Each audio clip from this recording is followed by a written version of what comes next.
শুভ সন্ধ্যা বন্ধুরা, আমার সকল বন্ধুদের জানাই আগাম লক্ষ্মী পূজার প্রীতি ও শুভেচ্ছা। আজ সকাল থেকেই পুজো প্যান্ডেলের জন্য সবাই প্রস্তুতি নেওয়া শুরু করে দিয়েছি। কাজের মধ্যেই চলছে অনেক হাসি আর ঠাট্টা।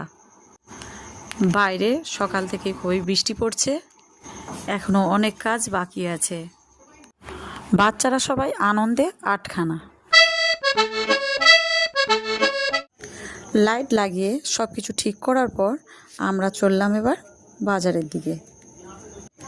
আজ রবিবার, আমাদের এখানে হাট বসে। এই হাটের নাম হাওড়ির হাট।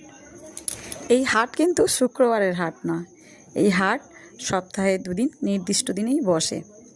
এক হলো রবিবার আর এক হলো বৃহস্পতিবার। আমরা দুই যা মিলে ফলের বাজার করে বাড়ি ফিরে এলাম। আমাদের সাথে ছিল আমার ভাই অর্থাৎ আমার দেওর। আবারও সন্ধ্যায় চলে গেলাম কিছু বাজার করতে। মাটির নানা রকম জিনিস এই দোকানে পাওয়া যায়, তাছাড়াও ঠাকুরের মালা, গয়না, আরও অনেক কিছু।